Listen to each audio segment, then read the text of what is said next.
Video shooters and scuba shooters, we know that under the ocean, warmer colors like yellow, orange and red are the first to go as we dive deeper. That will leave us with blue tinted and darker images. Using an underwater video light brings back the warmer colors. Furthermore, using a video light will let you use lower ISO settings and faster shutter speeds, reducing unwanted video noise and making your clips look sharper, cleaner and of course, more beautiful, because that's what the underwater world is: vivid, beautiful and full of life. Let's go on to the next item on our list, and if there are any underwater videographers or photographers out here and you're just starting up, I think I can help you out here. So in this segment, we're going to learn how to shoot it great. This is part 1. We'll cover more in the next live. Okay, so how to shoot it great. Shooting it great, as in you get great photos and great videos on land, is difficult, right? In the ocean, it's even tougher because you all know waves. All right, that's just one of it. Buoyancy. Am I right, Daniel? So frog kick, reverse frog kick, right? Okay, so a lot of challenges for us underwater videographers and underwater photographers. So how do you, especially new divers, right, if you want to take up underwater photography and videography, I mean, why won't you? It's like you just got into diving and wow, it's a beautiful world out there and you want to explore it, you want to document it, you want to record and you want to share with your friends, right? Okay, you're new, how do you start? Now, I'm going to tell you here, throughout my years of shooting videos and photos, right, how to get good results. I have narrowed it down to 4 points. There are more, but these are the 4 most important points. Point number 1 is you need to keep your subject in focus. It is so important because if a subject is not in focus, if the marine life or the diver that you are filming is not in focus, the entire footage, the entire photo is not usable, right? Okay, these are all in order of priority. Secondly, you need to have proper exposure. This is where the diving lights come in. Right, the underwater lights, this is where they come in. Of course, you need to complement that with your camera settings, which I will show you later. Next, you need to be stable underwater. Dive instructors, you guys, you're the king there, all right? But for the rest of us, we have to struggle to be stable underwater. So having a stable video means your video is going to look much more professional because you don't have this kind of movements. Okay, so here we have one more: good composition. Notice composition is at the end. It's important, but most important is keeping your subject in sharp focus. Okay, so we're going to cover the first item in this live, which is subject in sharp focus. Okay, now for a subject to be in focus, let's study what is not in focus. We have 2 kinds of blurred images. Okay, we have 2 kinds of blurred images. We're going to look at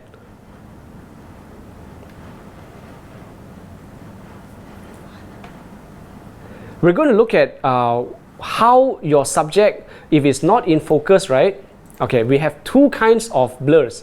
One is motion blur. The other one is focus blur. They are not really the same kind of blur, although they are not desirable. We don't want any of that, right? We try not to have any of that. So what are they actually and how bad can they look? Okay, now let's go on to the next item. Okay, let's look at motion blur. What is motion blur, right? Now motion blur is caused by a shaky camera. Your camera is not stable, all right, and your camera is moving. This kind of movements, this kind of vibration movements will create a motion blur. And then fast subjects, you know, clownfish and anemone fishes, right? Those guys are darting all over the place. When they move so fast and you snap a photo of them, they could be like just a flash. Like, for example, if you're looking at my lionfish photo over here, you see one of the lionfish is moving so fast. Who would have thought lionfish can move so fast, right? Normally in the ocean, they're just like hovering there. Some of them are just on the seabed, they're not doing anything. But when they want to move, boy, they want to move. Okay, so they are caused by 2 items: shaky camera and fast subjects. How do we counter them?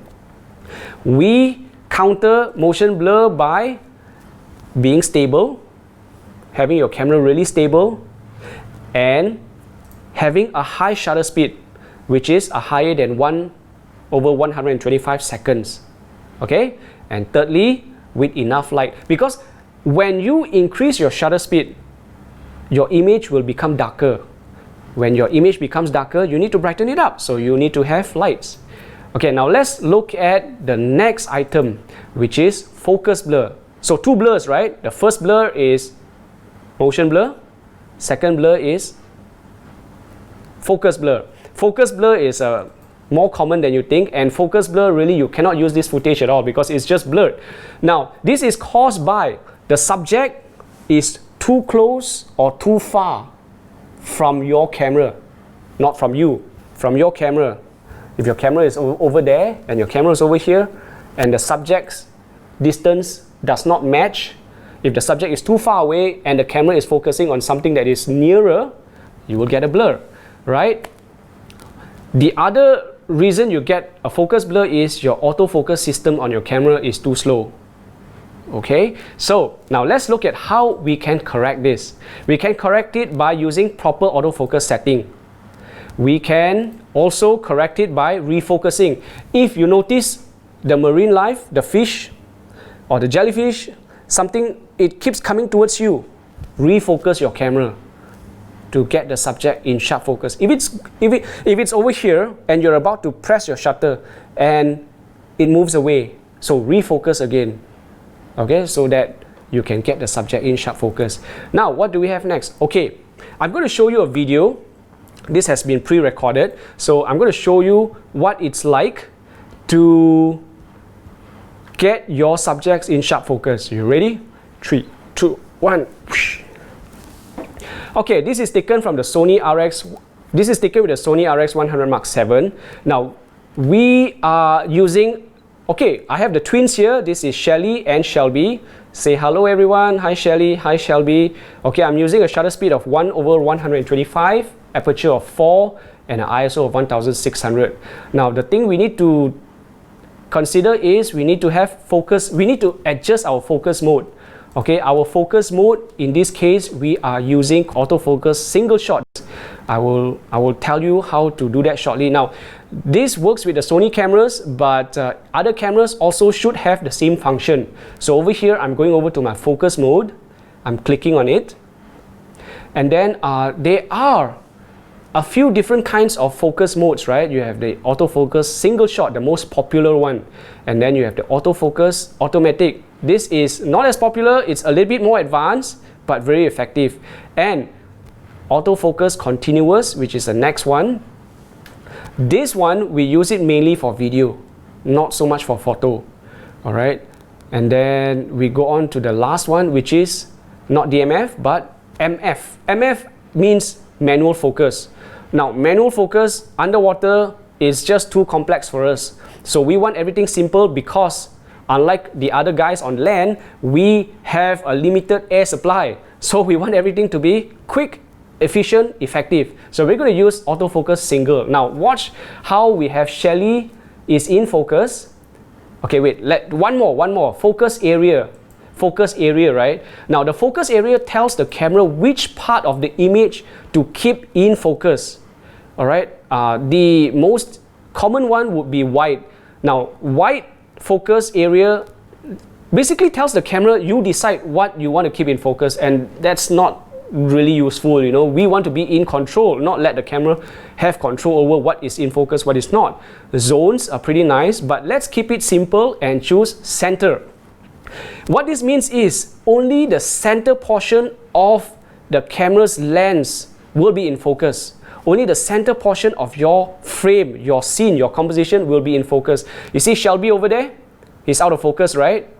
And we're going to depress our shutter a little bit and Shelby becomes in focus. Wow! Shelly over here in the foreground is out of focus. This is pretty nice. You know, we've got foreground and background separation. Okay, so we have Shelly in the foreground, which is a little bit out of focus. So we're going to come back to him and we're going to hold our shutter button just a bit, pull it down a little bit to get the camera to focus onto Shelly. And notice Shelly is so sharp. right? And look at the back. Shelby is not sharp at all. She is out of focus. Correct? So this is how we tell, this is how we see which one, this is how we keep our subjects in focus. All right, this is a simulation. Yeah, you all know clownfish won't stay there for you, right? Okay, so let's move on to the, okay, be mindful of distance shift as well. All right, so you see here, when let's say Shelly is going to be moving towards us, and you notice that when Shelly comes towards us, he's going to be out of focus. So we need to refocus on him. Okay, hold down the shutter button just a little bit, and if you're sure this is the image you want, press the shutter button to commit and take a photo. Right now, if Shelly goes further away, then you will notice that he will be slightly out of focus. So be mindful of your distance shift. And of course, sufficient light. We need sufficient light for the autofocus to work. Okay, keep that in mind. You need sufficient light for your autofocus to be able to look for sharp focus. Okay, we're done. Okay, that was for photography. Alright, now let's look at videography. Videography, focusing for videography, you don't have that many options right now. So the first one we're going to look at is the focus mode. We will choose autofocus continuous, AFC. This means, right, the camera is always trying to focus. It's always trying to give you the best, sharpest image. Okay, and the focus area, we're going to choose center. So you don't have to depress a button, because for videography, all you need to do is press the record button and the camera will start hunting for your subjects. It will start making the center of your footage as sharp as it can. Okay, and of course, you need sufficient light. So you realize, right, when I'm talking about photography, videography, it's always about whatever, sufficient light. Whatever, sufficient light. Whatever you do, you need to have enough lights. That's where your dive lights come into play. It's not about adding in a red filter. It's not about increasing or boosting up your ISO. It's about getting enough light so that your camera can function well, right? Well, I'm Baron here, Facebook Live with Orca Torch, and we're signing off from this session. And I want to wish you all out there, I wish you great dives and stay safe. So from us in Malaysia, have a good night.